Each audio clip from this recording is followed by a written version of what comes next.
इसलिए कि मेरे गौस की शान ये है, अल्हमा कहर है गौस वो तीखा तेरा, मर के भी चैन से सोता नहीं मारा तेरा। हाँ। और आज जो है ना, बंदा कोई हमें गाली दे देना, हम माफ करने तैयार नहीं, हम तो गला ही दबाने तैयार है कि मिल जा जरा हत्ते चढ़ गया ना जिस दिन, उस दिन बताऊंगा। हाँ। एक मौलवी मुझसे कह रहा आइए जरा बताएंगे हमारे इलाके में, तो मैंने कहा चल भाई तू भी देख लिए, तुझे भी देख लेंगे। हाँ, झगड़ा किस बात का ये बताना जरूरी नहीं है, जब मौलवी मिलेगा तभी बताया जाएगा। बस जरा सुन लें, हालात हमारे देखें, हम किसी को माफ करने तैयार नहीं। सरकारे गौसे पाक बाबू ये निकल बढ़ रहे हैं ना, तो लोगों को तकलीफ हो रही है जरा सी, ठीक है। अगर कोई और रास्ता हो तो उससे निकल जाइए, ये जो बैठे हैं ना ये डिस्टर्ब हो रहे हैं।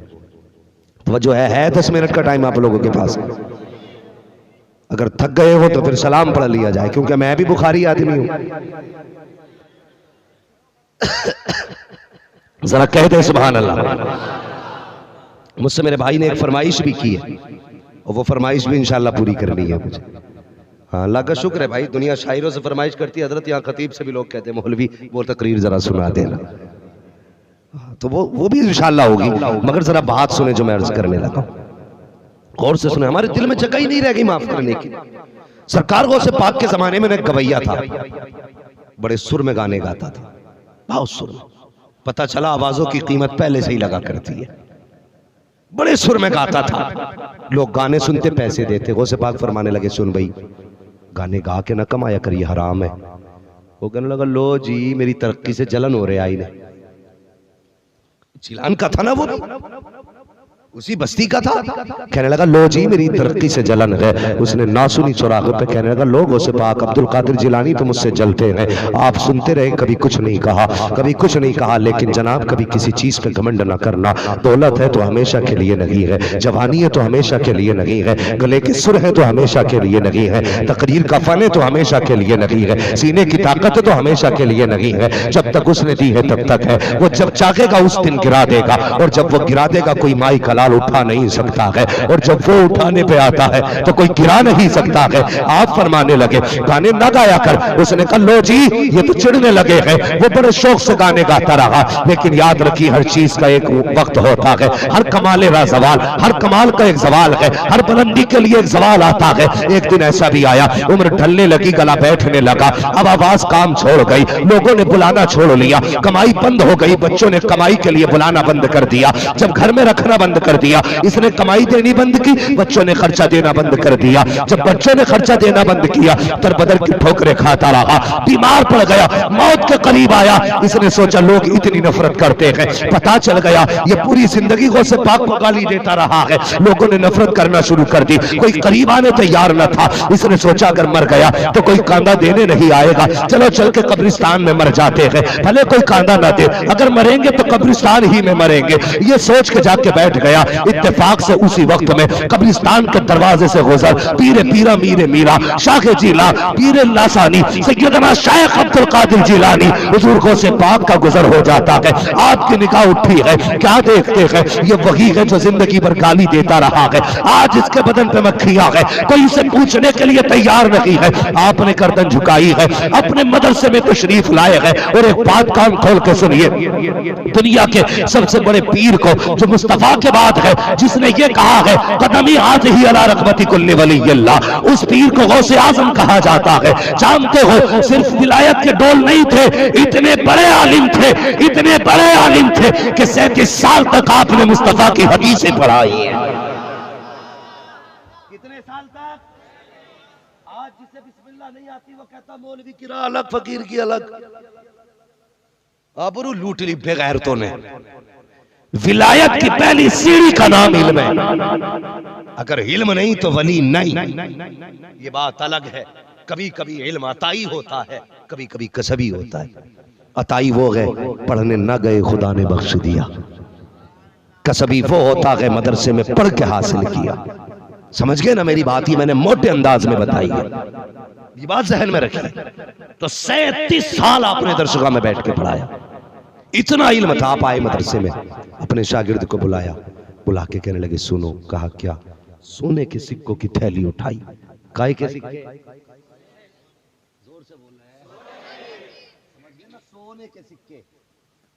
कांसी पीतल के नहीं थे, सोने के सिक्के निकाले। फरमाया जा कब्रिस्तान चला जा, एक गरीब बैठा है उसकी गोद में रख देना, ये मत बताना दिया किसने है। कहा किस लिए? कहा अगर बता दिया तो शर्म आ जाएगी उसे। हाय गौसे पाक पे कुर्बान जाओ। आज बंदा ना कंबल देता, कंबल गरीब को, 3 कैमरे वाले होते। कई जगह तो देखा हॉस्पिटलों में एक केला 6 लोग दे रहे उठा के। हाँ ये बेगैरती है। ऐसा लग रहा है जिस मरीज से उठेगा ही नहीं वो केला। वो इतने तगड़े तगड़े अकेले 24 केले खा जाए, एक दे रहे, मजाक बना रहे गरीब। ये सीखो सरकार गौसे पाक से, कभी दो ना तो दिखाना मत, कभी दो तो दिखाना। सारे बोले दिखाना नहीं है। फरमाया जा बताना मत किसने दिए हैं। शागिर्द आया, अल्लाह के थैली गोद में रखी, उसने देखा सोने के सिक्के, यूं देखा, कहा किसने दिए? शागिर्द भी गौसे पाक का शागिर्द था। कहने लगा देने का हुक्म है, बताने का हुक्म नहीं है। ये कह के पलटाना, मगर वाह रे मेरे गौस तेरी अजमतों पे कुर्बान, तेरी रिफतों पे कुर्बान। जब पलटाना वो समझ गया, उसने दिमाग लगाया पूरे बगदाद में कौन इतना मेहरबान हो सकता है जो सोने के सिक्के देगा। दिमाग लगा के कह सकता हो ना हो, कोई अली का बेटा ही हो सकता है, मुस्तफ़ा का शहजादा ही हो सकता है। अल्लाह सलामत रखे। बहुत अच्छा आप सुन रहे हैं। जहन में ख्याल आया हो ना हो सिर्फ मुस्तफ़ा का बेटा ही ऐसा हो सकता है। सरकार को से पाक पढ़ाने में मसरूफ, पीछे पीछे वो आ गया, हाथ में सोने की सिक्कों की थैली, आके दरवाजे पे खड़ा हो गया। आपने उसको खड़ा देखा, इशारा करके कहते अब क्या चाहिए, और कहते भी क्यों ना, बरेली से आवाज आती है, आता है फकीरों पे उन्हें प्यार कुछ ऐसा, खुद भीख दे और खुद कहे मनते का भला हो। अरे मनता तो है मनता, कोई शाहों में दिखा दो जिसको मेरे सरकार से टुकड़ा ना मिला। कहने लगे अब क्या चाहिए? गर्दन झुक गई, कुछ ना बोला, गर्दन झुक गई। जब गर्दन झुकी आपने फरमाया क्या हुआ? इशारा करके बुलाया, कहता जनाब ये आप ही ने दिया है। फरमाया हाँ। उसने कहा बस, फिर चीख निकली, रो के कहता गौसे पाक माफ कर दीजिए, मैं ही हूँ वो और आप ही है वो जिसे जिंदगी भर समझाते रहे, लेकिन मैंने आपकी बात ना मानी। आज अपनी जिंदगी का नतीजा मैंने अपनी आंखों से देख लिया है। लोगों ने नजरअंदाज करके मुझे जलील करके फेंक दिया है। आज कोई सीने से लगाने वाला ना था। फातिमा के शहजादे तूने सीने से लगाया है, अली के दुलारे तूने अपनाया है। कहते जनाब एक बात बताओ। का कौन सी बात? का क्या आज तौबा करूं तो खुदा माफ कर देगा? क्या बख्शा जा सकता हूं? गौसे पाक मुस्कुराते हैं, फरमाते जा गुस्ल करके आ। का क्या मिलेगा? कहते तो आ गुस्ल करना तेरा काम है, तौबा कराना मेरा काम है। जब गया गुस्ल करके आया, गौसे पाक ने हाथ में हाथ लिया, कहते या अल्लाह अब ये मेरा हो गया है, तू इसका हो जा। हाथ बात में हटा था, खुदा ने विलायत की डिग्री पहले अता फरमा दी। एक जिंदगी गुजर गई ना 11वीं करते करते, गुजर गई ना जिंदगी। मैं पूछूं 11वीं क्यों मनाते हैं? अल्लाह सलामत रखे सारे लोगों को। मेंबर वाले ना बोले, मैं नीचे वालों से बात कर रहा हूं। कोई बता सकता है 11वीं क्यों मनाते हैं? नहीं, निस्बत तो है, मगर है क्यों? 12 भी हो सकती थी, 14 भी हो सकती थी, 16 भी हो सकती थी, 18 भी हो सकती थी, 20 भी हो सकती थी, 26 भी हो सकती थी। 11 ही क्यों बनी है? हम कभी असल की तरफ नहीं जाते। हाँ, ये इश्क है हमारा, पता हो ना हो, लेकिन 11वीं जिंदाबाद। हर पीर की फातह साल में एक बार होती है, लेकिन ये मेरे बड़े पीर की फातह है जो हर जुमेरात को होती है ना हर घर में। हर महीने 11वीं होती है। क्यों? इसलिए कि सारे पीरों की नियाज मुरीद किया करते हैं, लेकिन गौसे पाक वो हैं जिनकी नियाज सारे पीर किया करते हैं। मैं बताने लगा हूं, ये याद रखना 11वीं क्यों मनाती है। इसमें मुख्तलिफ अकवाल बयान किए गए। एक कौल ये है कि सरकार गौसे पाक रज़ी अल्लाह तआला अन्हु पहली तारीख से मुरीद करना शुरू करते थे और 11वीं की शाम तक, यानी 10 की शाम तक मुरीद करते थे। लेकिन जब 11वीं तारीख आती थी तो उस रात में गौसे पाक सिर्फ मुरीद नहीं करते थे बल्कि वली बनाया करते थे। एक वजह। ठीक, दूसरी वजह सरकार गौसे पाक जितना पूरे महीने में लंगर के हुजूर गौसे पाक की बारगाह में नजराना आता था ना, तो आप सारे ही नजराना 11 तारीख को लंगर में तकसीम कर देते थे। दूसरी वजह। तीसरी वजह यह है कि आज चलने लगा ना दिसंबर जनवरी, उन लोगों की जमात में इस्लाम के हिसाब से काम होता था। पहली तारीख ही उस दिन से चलती थी जिस दिन हुजूर आए हैं। महीना 11 को पूरा होता था, महीना 11 को पूरा होता था। 12 तारीख से महीने नए महीने की शुरुआत होती थी, इसलिए कि उनके दिन महीने के हुजूर की विलादत से लगते थे। तो फरमाते हैं जब विलादत का दिन आता था तो गौसे पाक मुस्तफा के नाम का लंगर किया करते थे, लंगर किया करते थे। चौथी वजह बताने लगा हो, एक दिन ऐसा हुआ, हर 12 को गौसे पाक लंगर करते थे, लेकिन एक दिन ऐसा भी आया गौसे पाक के पास लंगर करने के लिए कुछ भी ना था। जब कुछ ना हुआ, लोग कहने लगे हुजूर आज कोई चहल पहल नहीं है, क्या हुजूर के नाम का लंगर नहीं होगा, क्या हुजूर के नाम की खैरात नहीं लौटाई जाएगी? कहते आज कुछ भी तो नहीं है। जब इतना कहा कुछ भी नहीं है, ख्याल आया अब्दुल कादिर तेरा अमामा भी तो 70,000 का है, कोई आमा मामा नहीं है। आपने शागिर्द को बुलाया, फरमाया ले मेरा अमामा बाजार लेके चला जा और दामन में छुपा के लेके जाना, इसे बेच के पैसे ला। क्या करोगे? कहा हुजूर का लंगर करना है। आपने अमामा दिया, शागिर्द ने दामन में लपेटा, आम अमामा न था। कहने लगे बगदाद के बाहर बेचना वरना लोग पहचान जाएंगे अब्दुल कादिर का अमामा है। उन जैसा लिबास किसी का ना था, उन जैसा कपड़ा किसी का ना था। आपने अमामा दे दिया, शागिर्द रोता हुआ चला गया। आप अपनी दहलीज पे बैठे हैं, घुटनों पे सर है, आंख में आंसू है। कहते या रसूल अल्लाह काश आज होता तो मैं हर दिन की तरह आज लंगर करता, हर 12 की तरह आज लंगर होता। ये रोते जा रहे हैं, सोचते जा रहे हैं। अचानक किसी के आने की आहट महसूस हुई और किसी ने अपने हाथ गौसे पाक के कांधे पे रखे। जब मेरे गौस ने निगाह उठाई, कोई और ना था बल्कि मदीने वाले मुस्तफा जाने रहमत थे, आकाए नेमत थे। देख के कहते अब्दुल कादिर तेरी आंखों में आंसू किस लिए गए? कहते या रसूल अल्लाह आंखों में आंसू इसलिए आ गए कि आज अब्दुल कादिर के पास लंगर करने के लिए कुछ नहीं है। इस ख्याल ने रुला दिया है, काश आज भी कुछ होता तो मैं आपके नाम का लंगर करता। आका फरमाते हैं अब्दुल कादिर अमामे का क्या हुआ? सरकार जानते थे हुआ क्या है, लेकिन पूछ रहे हैं अब्दुल कादिर अमामा कहाँ है? कहते आका वो मैंने बेच दिया है। किस लिए बेचा है? ताकि आपकी 12वीं हो बनाई जाए। आका कहते हैं अब्दुल कादिर अमामा क्यों बेचा? 12वीं तो आगे भी हो जाती। कहते हैं या रसूल अल्लाह ये आपकी 12वीं है, अगर इसको मनाने के लिए खुद को भी बेचना पड़ा अपने आप को भी बेच दूंगा, लेकिन लंगर बंद न किया जाएगा। आका ने सीने से लगाया, फरमाया अब्दुल कादिर हमसे इतना प्यार करता है तो ले ऐलान करते हैं अब तक तू हमारी 11 मनाता रहा, अब क़यामत तक तेरी 11 मनाई जाती रहे।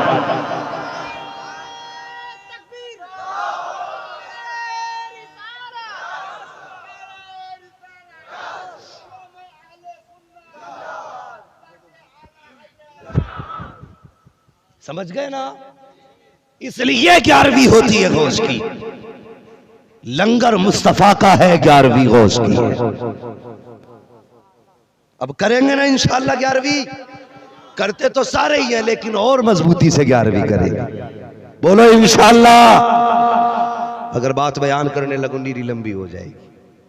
बहुत बड़ी गौसे पाक वो पीर है जो ननिहाल की तरफ से भी वली है, सैयद है, ददियाल की तरफ से भी सैयद है, जिनके ददियाल में भी सारे ही वली पैदा होते हैं, ननिहाल में भी सारे ही वली पैदा होते हैं।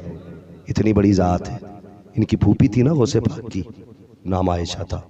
कितने पाए की बुजुर्ग थी। आज तो हमारी माँ बहनों को फुर्सत ही नहीं है। बच्चे रो दे ना मोबाइल चला के टूटा लगा दिया, वो बच्चे को गाना लगा के दे दिया, अपना बातें कर रही हैं बैठ के, मोहल्ले भर में घूम आई, बच्चा गाने सुनता रहा 6-6 घंटे। मगर वो कैसे लोग थे।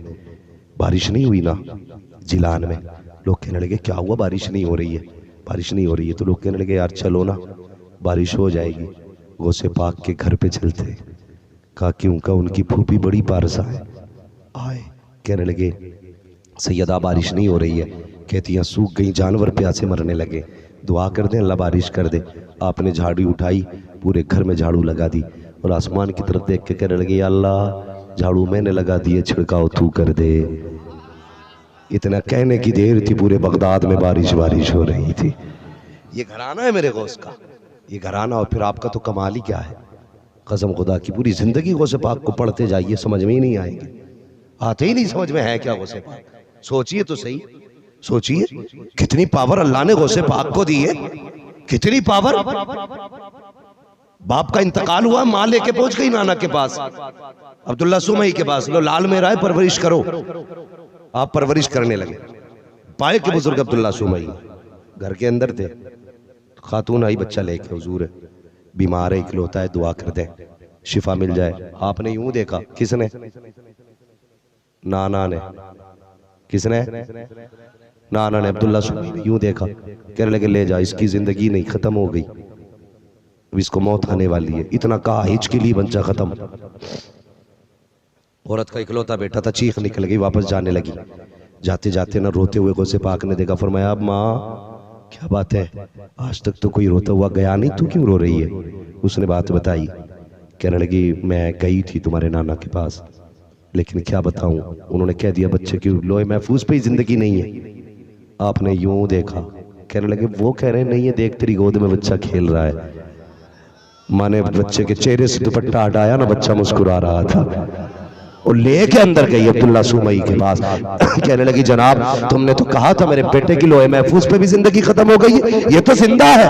आपने गौर किया, ये कैसे हो सकता? ख्याल आया, हो ना हो ये मेरे अब्दुल कादिर का कमाल होगा, अब्दुल कादिर का कमाल होगा। लाठी उठाई, बाहर निकले, देखा बच्चों के साथ खेल लगे। कहते रुक जा अब्दुल कादिर, अभी तेरा इलाज करता हूँ। इतना कह के भाग लगा दी, वो से पाक आगे आगे, नाना पीछे पीछे। कहते रुक अभी तो मिलेगा, अभी तेरा इलाज करूंगा। भागते जा रहे थे, कब्रिस्तान बीच में आ गया, कहने लगे नाना से बचाओ लोगों। इतना कहा है, मुर्दे कब्रों से निकल के आ गए, घेरा बना लिया, अब्दुल कादिर तक नहीं जा सकते। देखा अब्दुल्ला सुमई ने, अजीब मामला है, मुर्दों ने रास्ता रोका है। कहते अब्दुल कादिर ठहर जा, मैं जानता हूं तेरी शान बड़ी है, लेकिन मुर्दों के राज राज रहने दे। अल्लाहू अकबर। एक आवाज दी, कहा नाना से बचाओ, तो मुर्दे ही उठ के खड़े हो गए। मामला गौसे पाक का था, खड़े क्यों ना होते, खड़े हो गए लाइन बना के, घेरा बना के। नाना ने क्या कहा, अब्दुल कादिर शान बड़ी है, लेकिन बेटे जब मरने वालों के अल्लाह ने राज राज रखे तो तू क्यों खोल रहा है? वो तो जिस हाल में था वैसे ही निकला ना। तो कहते भेज, फिर मैं जाओ चले जाओ, तो जो जहां से आया था वहीं चला गया। क्या समझोगे गौसे पाक को? मगर जानते हो, फरमाते मैंने मुजाहिदे ऐसे ऐसे भी किए हैं। मैं पढ़ता था ना, अल्लाह सलामत रखे कुरान पढ़ने वालों, दीन सीखने वालों, बड़े नसीब वाले हो जो खुदा ने ये मौका दिया है, बाप दिए हैं, जिंदगी दी है, मदरसा दिया है, उस्ताद दिए हैं। गौसे पाक ने किस मुसीबत से इल्म सीखा?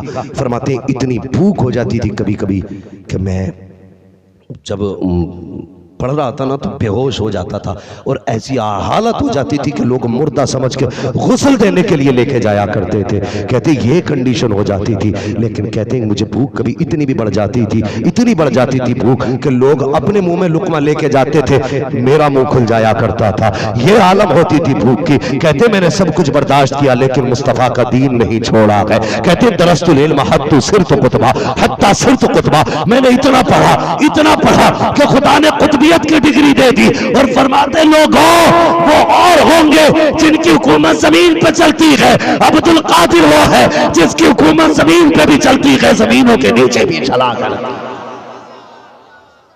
और फरमाया करते मेरा नाम लेने वाला कभी जलील नहीं होगा, कभी रुसवा नहीं होगा। लोग कहते यार ये इबारतें रिवायतें कहां से बयान करता है इतनी शान? मैं कहता हूं पढ़ना गौसे पाक को, सिर्फ 12 ही तकरीरों में गौसे पाक तोड़ी है? पढ़ा करो, गौसे पाक की सीरत पढ़िए, खुदा की कसम समझ में ही नहीं आता गौसे पाक का रुतबा क्या है, रुतबा क्या है। अल्लाह अकबर। ये गौस है मुस्तफ़ा के शहजादे, पूरी जिंदगी हुजूर के दीन की खिदमत की, पूरी जिंदगी। और फिर आओ, अल्लाह का शुक्र है मुकद्दर वाले नहीं, रसूल मिला रसूल आजम, शहीद मिला शहीद आजम, है कि नहीं? पीर मिला तो गौसे आजम, और ख्वाजा मिला है तो गरीब नवाज मिला है, गरीब नवाज मिला है। मैं बात खत्म करने लगा हूं, अभी थके तो नहीं है? जरा पीछे वाले भी कहते हैं रसूल अल्लाह। हाँ माशाल्लाह, अभी वक्त है ना जी? ये है वक्त है। हाँ जी, नहीं ये वक्त जानना जरूरी रहता है। तबीयत से बोल दूं मैं? तबीयत तो दिखाता अगर मैं ठीक होता, लेकिन आज भी मैं नहीं बोल रहा हूं, बगदाद वाले का करम बोल रहा है, करम बोल रहा है। बंदा बुखार आके डॉक्टर से ये नहीं कह पाता कहाँ दर्द, कहता ये हो रहा है, ऐसा करता, ये हो रहा है दर्द, इतना डॉक्टर को नहीं बना पाता। ये 1.5 घंटे की मंजिल तय हो गई, पता ही नहीं चला है। ये करम किसका है मेरे? सुभान अल्लाह, और जोर से मेरे से पाक का, हुजूर की औलाद का तो ठिकाना ही नहीं और जवाब ही नहीं। जिस बेटे को देखो निराला है, जिस बेटे को देखो निराला।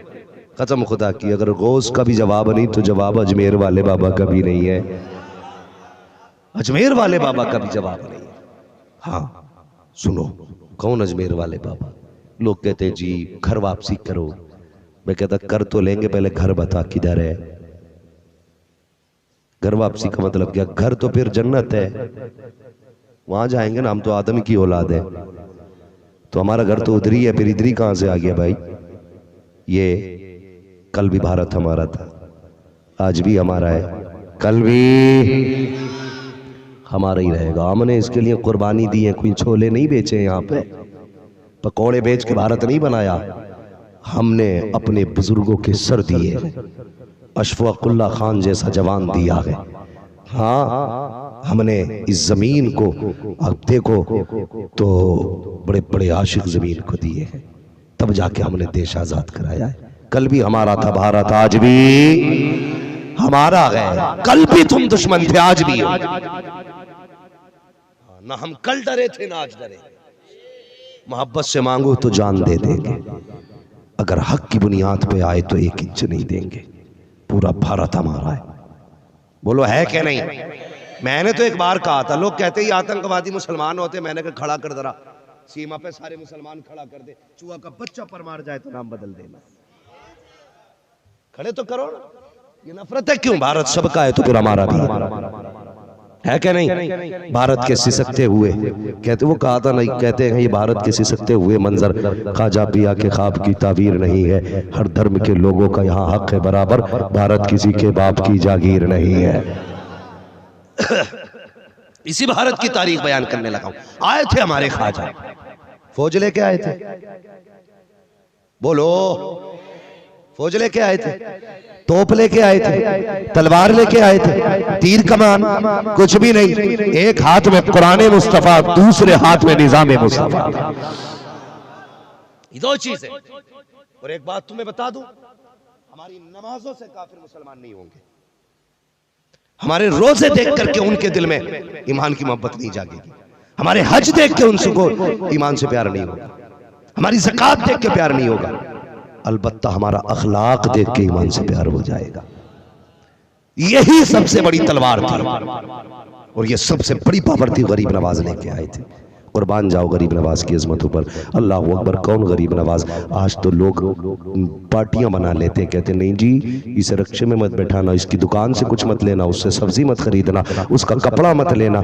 ये आज तुम्हारा दौर है, कल हमारा दौर था। जब गरीब नवाज अजमेर में बैठे थे, अल्लाह अकबर कैसी शान है, कभी उन्होंने पराए और अपने की तमीज नहीं की। आज तुम्हारा दौर है, हमारी बेटियां महफूज नहीं, कल गरीब नवाज का दौर था, तुम्हारी बेटियों की इज्जत गरीब नवाज ने बचाई थी। अल्लाह अकबर। तारीख पढ़ कि तू देखो, मुझसे मेरे भाई ने कहा है तारीख का एक वर्क पलटने लगा हो। यही बगदाद अजमेर शरीफ की सरजमीन है। उस दौर में पूजा होती थी, आज भी पूजा होती है। एक बच्ची ने कहा अपने बाप पंडित से, अब्बा जी कहा जी का मैं मंदिर जाना चाहती हूँ दूध चढ़ाने के लिए, मैं भी महाराज को दूध पिला के आऊंगी। बाप ने कहा ठीक है बेटी, लुटिया में दूध दिया, बच्ची चली गई। आई मंदिर पे कहने लगी महाराज दूध पी लो। बच्ची को पता नहीं था कि ये पीते हैं कि इनके ऊपर बहाया जाता है, उसे कुछ नहीं पता था। उसने ये समझा शायद महाराज मुझसे नाराज है इसलिए दूध नहीं पी रहे हैं। ये सोच के बच्ची परेशान हुई। उसने कहा महाराज अगर नाराज हो तो मैं अपनी खताओं की क्षमा चाहती हूँ, अपने गुनाहों की माफी चाहती हूँ। फिर भी कोई आवाज नहीं आई। उसने कहा लगता है ज्यादा नाराज है।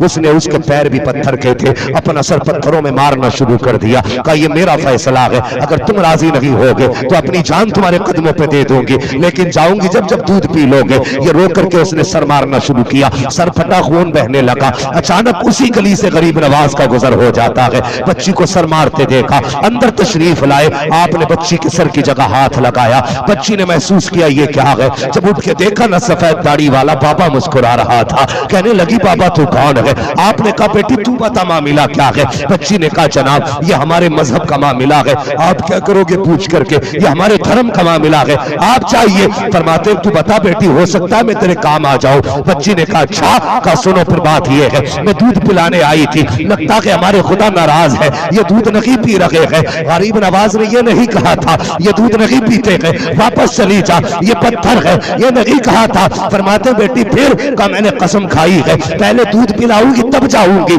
इतना सुनना था। गरीब नवाज आगे बढ़े, फरमाते दूध क्यों नहीं पी लेता है? जब बच्ची इतनी परेशान है, उसने कोई जवाब न दिया।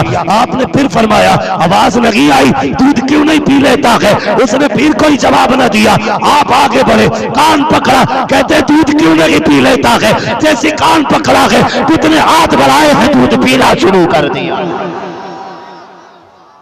हाँ ठहरिए ठहरिए बात पूरी कर लो। दूध पिलाना शुरू कर दिया, बच्ची ने दूध पिलाया, मौज में आ गई, फिर घर गई झूमती हुई।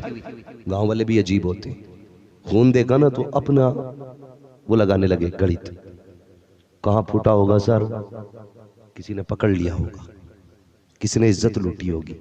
चौराहे पे बैठे लोगों को यही फालतू की बात है, यही बात है। आज हम चौराहे पे लड़के हमारे बैठते हैं ना, कहते थे यार इसकी लड़की इस टाइम निकलती है, इस टाइम आती है, हमें यही हिसाब लगाने को रह गए। कभी तूने ये भी देखा इसके घर में क्या है क्या नहीं खाने के लिए? ये भी तो हो सकता भूख बाजार तक लेके गई, ये भी तो हो सकता बच्चों के घर की फीस उसे दूसरों के दरवाजे तक लेके गई हो मजदूरी के लिए। हमने जब भी सोचा गलत सोचा, कभी सही सोच लिया करो। लोग कहने लगे लगता है पंडित की बेटी नाक कटा के आई है। बच्ची ने कहा नहीं बात ये नहीं। कहा फिर? कहने लगे दूध नहीं पी रहे थे तो मैं दूध पिला के आई हूं। लोग कहने लगे लो जी ये तो सफेदी झूठ बोल दिया इसने। कभी हुआ है? हमारे बाप ने दूध पिलाते रहे, दादा दूध पिलाते रहे, आज तक कभी दूध नहीं पिया, ये दूध पिला के आई है। कहने लगे पंडित तेरी बेटी झूठ बोल रही है, ये इज्जत लुटा के आ रही है और ये कह रही है मैंने दूध पिलाया है, ये झूठ बोल रही है, अपना इज्जत बचाना चाहती है। पंडित की आंख में आंसू आ गए। कहने लगी बेटी बाप की इज्जत का सवाल है, सच बता दे बात क्या है। बच्ची ने कहा बाबा मैं सच कह रही हूँ, मैं दूध पिला के आई हूँ। लोगों ने देखा ये मान नहीं रही है। लोग कहने लगे सुन भाई पंडित, मंदिर भी है, बेटी भी है, मूर्त भी है, दूध भी है, इससे क्या अगर आज दूध पिलाया तो कल भी दूध पिला के दिखा दे, कल भी दूध पिला के दिखा दे। बच्ची ने कहा शर्त मंजूर है। सारे लोग कल तो कोई ना था, आज इकट्ठे हो गए, मैं देखते हैं कैसे पंडित की बेटी दूध पिलाएगी। बच्ची ने दूध का प्याला लिया है, ये इसलिए मुतमईन थी कि कल पिया था, और लोग इसलिए मुतमईन थे कि पंडित कभी मंदिर के मूर्त कभी दूध नहीं पीते हैं। ये सोच करके पूरी बस्ती आ गई, तमाशाई बने हैं सारे लोग। आज पंडित की बेटी का पर्दा उठने वाला है, आज इसके ऐब खुल जाएंगे। लेकिन पंडित की बेटी इसलिए मुस्कुरा रही थी, आज वो होने वाला है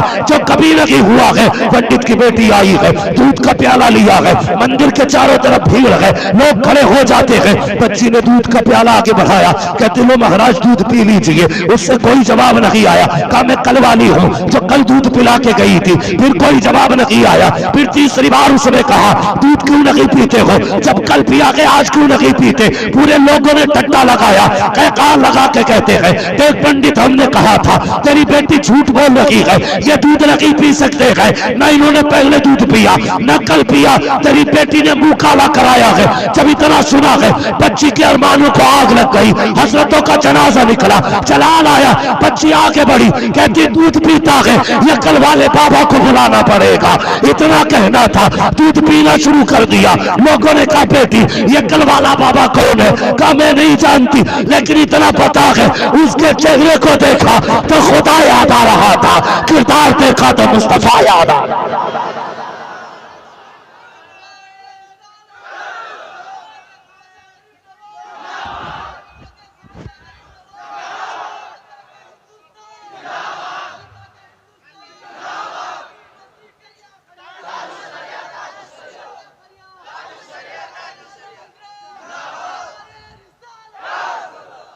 अल्लाह अकबर, ये अखलाक था।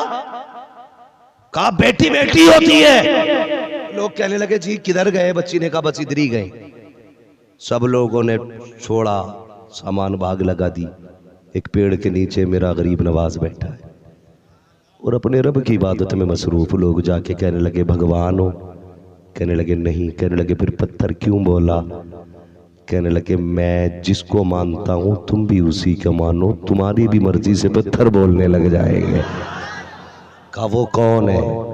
फरमाने लगे वो है जिसने सूरज चांद बनाए, जिसने मुझे बनाया। लोग कहने लगे फिर देर किस बात की, हाथ बढ़ाइए कलमा पढ़ा के हमें भी अपना बना लीजिए। ये लोग थे, इनकी मेहनतों से दीन फैलाए, इनके अखलाक, इनके किरदार से एक बात याद आ रही है, बता दूं। जब पृथ्वीराज चौहान से गरीब नवाज न हटे, न डरे, न दबे, उसने क्या काम करा? बोले लो जी बाबा की गर्दन ही कटवा दो। क्या सोचा उसने? गर्दन ही कटवा दो। उसने एक राजपूत को बुलाया, कहने लगा जा गर्दन काट ला, बाबा की आधी हुकूमत दे दूंगा। उसने सोची लो बाबा की गर्दन काटनी है, संत है, जंगल में रहते हैं, आधी हुकूमत फ्री बंट में 2 मिनट लगेंगे, अभी गया। मगर जब ये बात हो रही थी तो राजा था और किलर था, तीसरा कोई नहीं था। काम ही लेंगे, कहा वो जंगल में पेड़ के नीचे बैठे रहते हैं। जब गया तो क्या देखा? गरीब नवाज मुस्तफा की हदीसें पढ़ा रहे गए, पढ़ा चुके। फरमाया जिस जिसका काम हो गया वो चला जाए। लोग जाने लगे। फरमाया किसी का रह गया हो तो वो बता दे, जो जिस मकसद से आया अपना मकसद पूरा कर ले। सब लोग चले गए, आखिर में यही बचा। आपने उसकी तरफ पीठ की, फरमाने लगे तू भी अपना मकसद पूरा कर ले। उसने जो इतना सुना, कहने लगा जी मेरा तो कोई मकसद नहीं। बोले फिर आया क्यों था? कहने लगा बस वो तुम्हारी बातें सुनने आ गया था। फरमाने लगे कोई मकसद नहीं था तो फिर कमर में खंजर लगा के क्यों आया?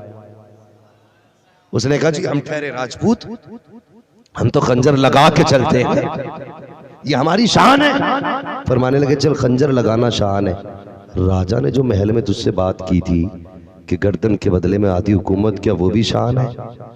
इसने इतना सुना ना, खंजर फेंका, कदम पकड़ ली। कहने लगे महाराज माफी चाहिए।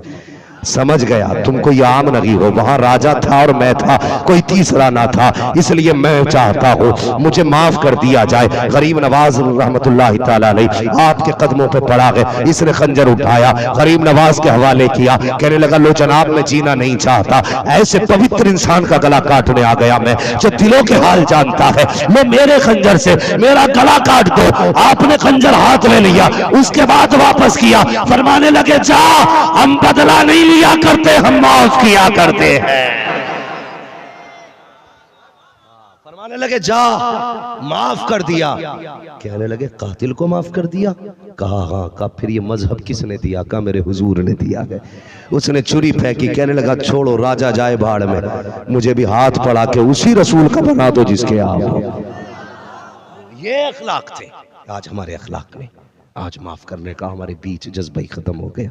अल्लाह अकबर। ये अल्लाह वाले हैं जिन्होंने दीन हम तक पहुंचाया। फिर बचाया किसने? इमाम अहमद रजा ने बचाया है। हमारे दीन की हिफाजत मुफ्ती आजम हिंद ने की है।